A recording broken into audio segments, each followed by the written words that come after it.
All right, folks, up next on the Second Chance podcast, we got Donna Tashjian. Um, she calls herself Life Mastery Coach, International Spiritual Intelligence and Life Mastery Coach. Really, really cool title for someone who helps you find better days. Help some of the stuff that we talked about, just how she really has a unique way of reframing your approach to things, and just how you view being busy. And it's a really cool realization that I think you'll enjoy as our conversations taking place. She uses an example, and it's a really good light bulb moment for folks that are feeling overwhelmed. And we also got to talk about, and how I kind of phrased it up is understanding that in life you want luggage and not baggage. So you'll hear us talk about that in this episode. Let me know what you think. I appreciate it. Thank you for like, sharing, commenting, and be sure to share this with someone who needs to hear it. Have a good. All right, group. Today on the Second Chance podcast, we're joined by Donna Tashjian, an international spiritual intelligence and life mastery coach, author, speaker, and founder of Vibrant Living International. After facing a major career setback, Donna turned her challenges into opportunities, creating a nonprofit that empowers people to live vibrant, purpose-driven lives. Known as a truth exposer and a fear booster, Donna has spent over 30 years helping individuals lock their spiritual intelligence and transform their lives. Let's dive into her incredible journey of resilience and hope. Welcome to the show, Donna. Thank you, Jeff. It's a pleasure to be here. Yeah, absolutely. Um, you've built a life and career centered around resilience and purpose. Can you take us back and kind of walk us through to the moment when you lost your job and share how the experience became this amazing foundation for Vibrant Living International? Sure. A little bit further back as history to give you an idea of other things that have created resilience is I was a teenage mother. I became a mom at the age of 15. There is a longer story around all of that. It wasn't my choice, if that is clear, what I mean by that. But I raised my daughter and learned how to, at a very young age, to be resilient and bounce back from difficulties. So that is a whole nother story that that I could share and get into. But learning how to, I've actually won a resilience award for my first nonprofit that I founded. So it is something that I have learned, and I call it bouncing back. It's how to, when you get your feet knocked out from under you, and we've all had those moments, is what do we do?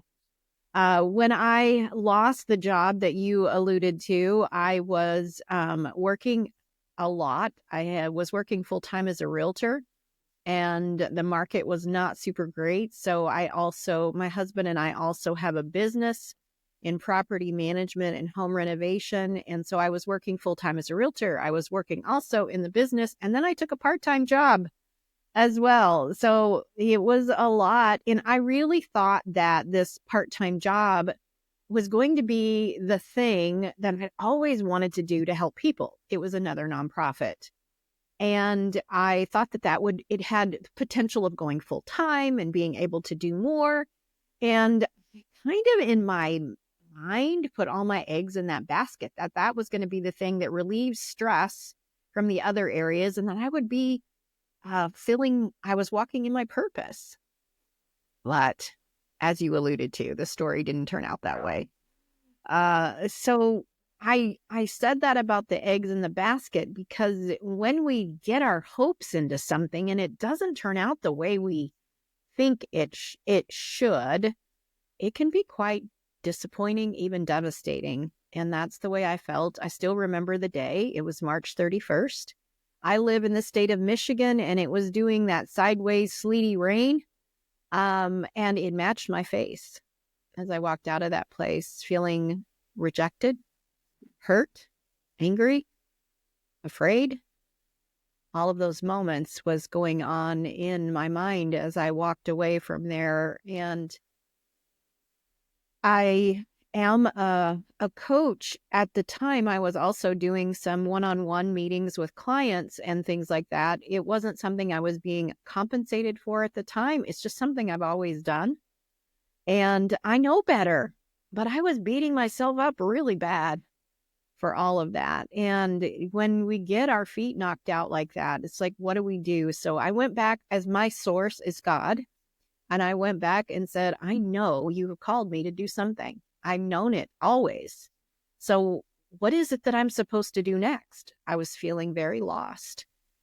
And from that place of crying and beating yourself up, and you ever felt like that, Jeff? Oh, absolutely. Yeah. Yeah. From that place, Vibrant Living was born. And I did not feel vibrant at all. But God gave me the name Vibrant Living International. When you're feeling that low, you don't even know if anybody in your own town will know who you are.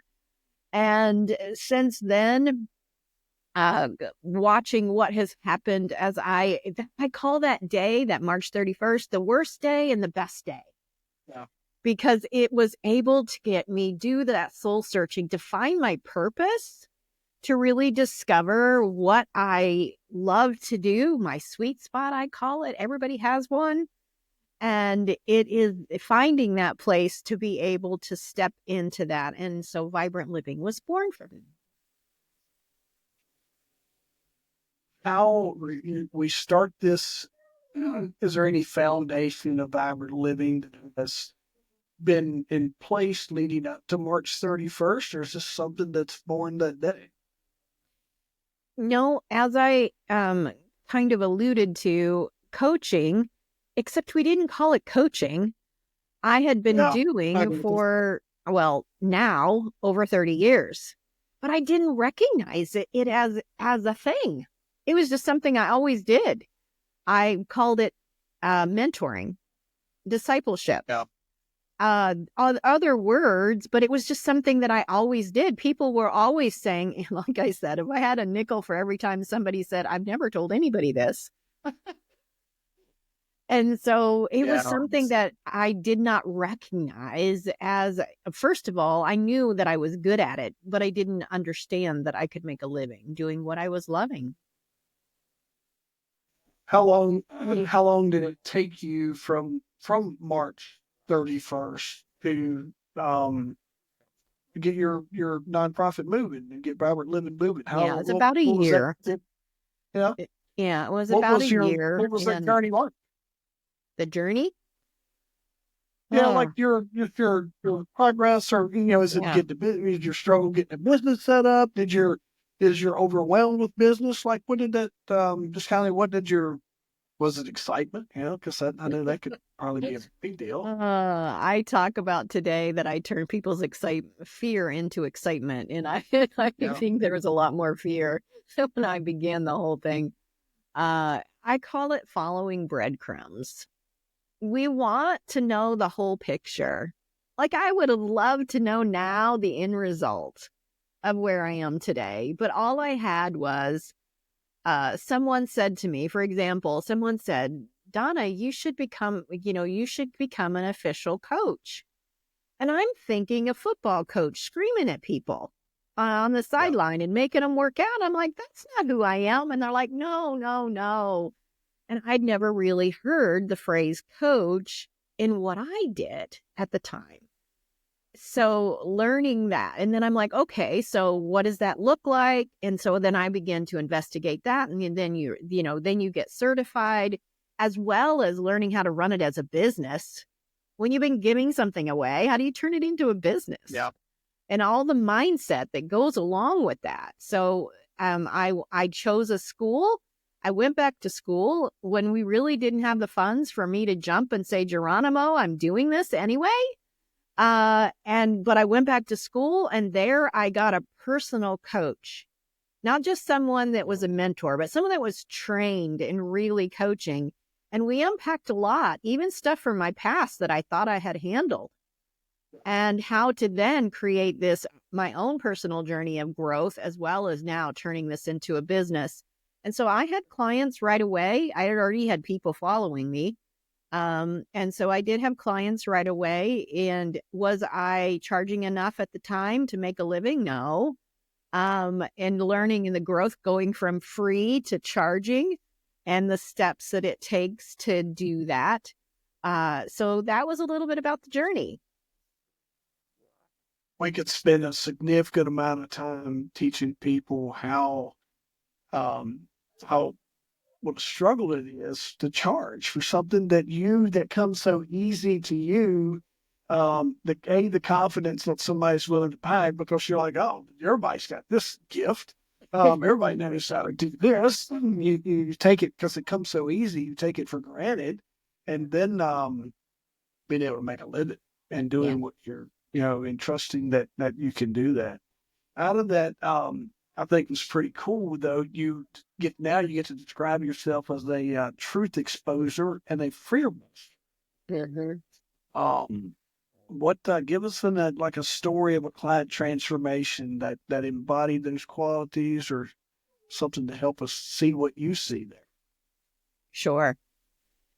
One of the books that I read, and after you read it and then you've said it enough, it becomes yours kind of a thing, but I will give credit that it was from a book, is that uh, excitement is, or fear is excitement without the breath. Yeah. And so many times, if you think about it, you get startled, you go, and you stop breathing. When if you could just take a moment and take a deep breath, your body language changes the chemicals that's going on in your body and turning it to what if it could work out instead of what if it wouldn't work out. Yeah. And just switching the thought process and beginning to look at that.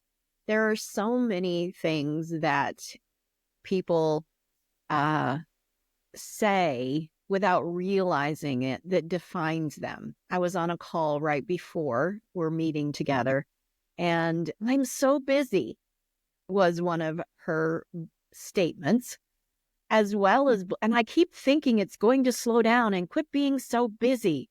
And I'm just overwhelmed with the da da da da da, all of the things, which one of us haven't felt that way?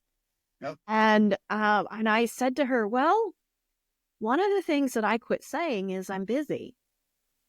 And she's like, what? I'm like, I don't say I'm busy anymore. And my coach gave this to me is I now say my life is full of the things that I choose to put in it. So it doesn't mean that I'm still not doing all the things I was doing. But now I said, so if you chose to say your life is full instead of busy, how do you feel? I go, you're doing the same things. You just changed your words. She's like, well, I feel lighter. I feel like I'm in control. It's my choice.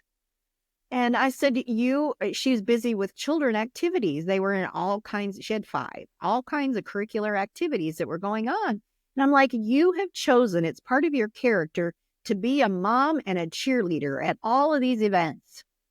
And it's your choice. It's who you want to be. So you're choosing to be there, not forced to be there. And my life is full of all of my wonderful children and all of activities. And she goes, that feels different. And so learning those little subtle things, the beliefs that we have. And the truth was what I said all along. But she didn't see it because she was stuck in busy and overwhelmed. That one of my coaches said to me, I called her. I was so overwhelmed right when the business first started. The nonprofit just started and everything. And I said, blah, blah, blah, blah, blah. I'm crying and saying all the things. And I wanted somebody to hug me and go, woe is you, sit in my little pity party with me. She didn't do that. Yeah. And so what she said, Donna, do you know what overwhelm is? I'm like, it means I got too much. She goes, no. Overwhelm is in your mind and in your beliefs. You're picturing it going wrong, that you're failing, that somehow it's not going to turn out right. And that's when your mind steps into overwhelm. So what do you want to picture instead? And so the phrase that I begin to say every day is, I'm going to get up every day and proceed as if success is inevitable. Yeah. And when you do that, you can never be overwhelmed. You're always choosing because your schedule is full, not busy. And you're choosing every day that it's going to work out for my good. Actually, I've got God's word on all things work together for good. And so learning to implement those few things shifts you from the lies that you're going to fail, that you're not going to be good enough, that it's going to turn out wrong, that what ifs, to things work together for my good. And I'm going to proceed as if success is inevitable. Did the client, it's an immediate, like I could see the perspective shift immediately. Right. When you change it, did your client have that same realization? Absolutely. Absolutely. That's it is. It's sometimes they don't, right? Sometimes they're fighting you, or they're fighting against that inspiration, right? But like you said, is when you turn that around, to making them understand, this is what your happy is. This is your spot, and you're in control of it. It really turns the power on. It did for me, just listening to you explain. I'm like, all of a sudden, I have the power again. Wait a minute, I didn't know I was in charge of this chaos. Yeah, that's. And then you layer in the other part. You layer in is spiritual intelligence, and what role does spiritual intelligence play in overcoming life challenges, and then how do you kind of guide your clients to unlocking it? Well, I am a woman of Christian faith, and so that is the perspective I'm coming from when I say spiritual intelligence, because it could mean different things to different people. Yeah. But it is understanding. One of the keys is what I said, is all things going to work for my good. That is a key. The other statement I say in the trying to think about the best way to explain it is, everything is created twice. The chair you're sitting in, the desk we have, the computers, this technology, it wasn't in somebody's mind first. It was a thought before it became a thing. And when we realize, as you think in your heart, so are you, that is the basis for what I call spiritual intelligence, because the spiritual aspect is unseen. I can't put my hands on the thought. I can't say I can touch and feel this.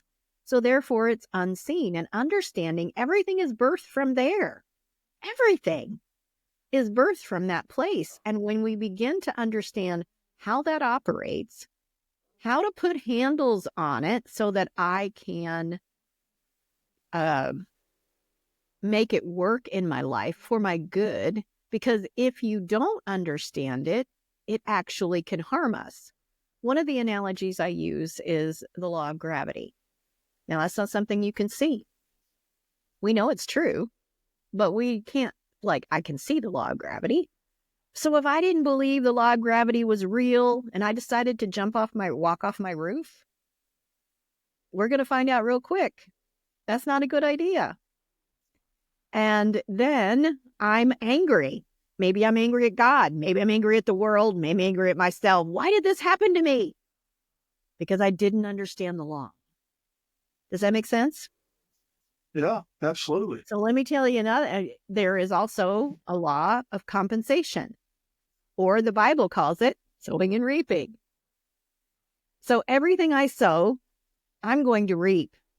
Every negative thought, every time I'm mad at somebody, every thought that I ponder on for very long, I have sowed it. I've watered it. I've fertilized it. And I'm going to reap that harvest. And then when we reap it, we're mad because I didn't want this harvest. So understanding that my seed comes to me. That's what the law of compensation says. What is mine comes to me. What you plant doesn't come to me. But sometimes I want what you planted.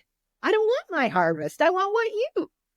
So understanding there's so many of those kind of ideas and concepts that I help people to grasp so that they can create a vibrant life, that they can co-partner with God and align with the blessings that he has for us so that we can actually receive them. What, when you talk about that, you know, when you're helping these folks and we see the same, is there any, I guess what I'm saying here is throughout all your work, what are some of the common barriers people face in living purpose-driven lives? And then how are you helping them overcome those? Like what are some of the common things that you see in your clients? The most common is low confidence, low Yeah. self-esteem.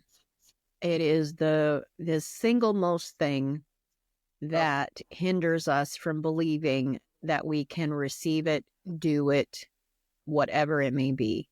And so confidence is, but the biggest thing that I help them. Let's just take the story I told you about busy and full. You felt empowered in that 2 minutes or less conversation, correct? Yeah. So that is an example of just shifting little small things that we think are insignificant. Who doesn't say that they're busy? It's like that's one of the most how are you? Oh, I'm busy. It's one of the most common things. So it's shifting those small little things that make small hinges move big doors. So it is shifting those little beliefs that we have. And it's different for every person because as I listen to them, I can see them. Just like in that conversation, that was like the first 5 minutes of my coaching session with her. And I'm like, how are you? Oh, so busy. I'm like, okay, well, let's go there. And so it's just helping them. It is, I'm not good enough, which comes back to low self-esteem. I don't deserve it. I'm not worthy. All of those kind of things, I think is the core of every human feels along those lines. That's what I was going to ask you. It's like, what do you see? Now we know that common barrier, that common trait you work with is low confidence. Is there a common factor that you see that contributes to this? I think it's part of human nature. I've never met a person who didn't feel those at least some point in their life. And even the most confident people that you perhaps see on stage or actors or athletes or all of that kind of stuff deal with that feeling that, well, what if I mess up? What if it isn't? So to me, it's just part of human nature of wondering if we're, and depends on how you were raised, how significant, how strong the negative voices are. And so there is a lot of, one of my programs is called Turn Your Baggage into Luggage. So you can have the life you dreamed. And I got baggage, or I did. Now I got luggage. And helping people to create a life by design, not by default, is one of my other programs. And I have a program called Choose Joy. And I have a program called Balanced Blueprint Academy, helping people to create the blueprint to create a path for the life they would actually love. And when we know that the core is the lie is that I'm going to fail or I'm not good enough, then we reinforce the truth, creating new pathways in our brain so that we now, if someone tells me that, boy, it's going to take a lot for me to believe it. Yeah, if you're like me, you got these little short phrases. So when you said you want luggage, like you use somebody baggage and luggage, I was like, I wrote that down as a quote for you. Like you want luggage, not baggage, and then you can really help explain the differences. That's a really like you said, man, and it's when you say it, you're like, oh yeah, Donna, yeah, Donna, you're right, but we're stuck. until I hear Don, like, and I could totally see your clients being like, yeah, Don, that's what I've been saying. And you're like, no, you're not. This is how you've been saying it. This is me helping you make sense of it. I could totally see these light bulb moments going on with you because I'm like, oh, that was good. But even with yourself, and as we wrap up here, 3 books, podcasts, coaching business, you're busy, and how do you work to maintain your own balance and harmony in your life while empowering others too? Yeah, I have a specific, especially morning routine of quiet time, working, exercise, different things that I do different days, but a normal time that's set aside and it's non-negotiable. And so learning to implement that, it's one of the things I teach. It's a 15-minute miracle. In that first 15 minutes of your day, doing something intentional with it, not scrolling through Facebook with your coffee. It's like doing something on purpose, because 15 minutes goes really fast when you're doing that kind of thing. Yeah, And so absolutely. I help people to do that. So I'm purposeful, and that's an important word. I'm intentional about what I do, because I also know that everything I do, I also reap. So I'm intentional about that. I am unoffendable because I choose not to be offended. I allow people to have bad days. These are all things that are part of who I am that create that. Because if I'm not stressed out, I got rid of busy. I'm not stressed out. I'm not upset with anybody because I'm not going to be offended. And I'm taking care of myself, drinking my water, doing the other things. Life is great. Yeah. I just celebrated my 40th wedding anniversary. Yeah. So there, I've got kids, I got grandkids, I got dogs, I got all the things that make my life vibrant. And I get to talk to people like you. And so I just love doing all the things, and I can actually get up and put my hands in the air going, I love my life. That's what I want to help other people do as well. Yeah, that's a big deal, Donna. And I remind people often, whatever misery you're in, that's not your purpose. And it's your job to get out of it. And we're not put here to be miserable and live a life of misery. Sometimes, even my own journeys, I've had to really work hard to find the bright side because it seemed, that all wasn't in. But what I found was, man, the sun came up, and the next day went on, and time goes on, and life goes on, and not to get stuck in those moments for too long. Um, find that peace, and the way that you present it, Donna, is like very, very understandable, and it clicks. So I'm excited that folks that hear this, if they have the same thing, that they're able to connect with you. And that's what I was kind of going to ask you. It's like, who would you like to work with? Whoever's listening to this, and then how would you want them to connect with you? I would love to work with people who want more out of life, who are not satisfied with the status quo, who like to continue to grow and make a difference in the world. And that's who I like to talk to. I do have a gift that I would like to give away, and I'll tell people where to get it. And it is a guide that I have created. It's called Renew, Recharge, and Thrive: Secrets to Vibrant Living 2.0. And it is a downloadable PDF that is available, and it has more keys in there to be able to live how to renew, recharge, and thrive. And that is available, and you can find that on my website. And it is the letter I, vibrantliving.com. Vibratliving.com. Folks, make sure you take advantage of that. Donna, appreciate your story and your perseverance and your own resilience through this walk, man. And folks like you end up in a really special place of being able to help others get out of their own way and help them get to their happiness in a very probably in a way shorter time than maybe it took yourself or Absolutely. others. So, I can't appreciate you enough for that and the work that you do and for sharing it with us today. And thank you for being on here with us. My pleasure, Jeff. Thank you too. All right, everyone. Thank you, Donna.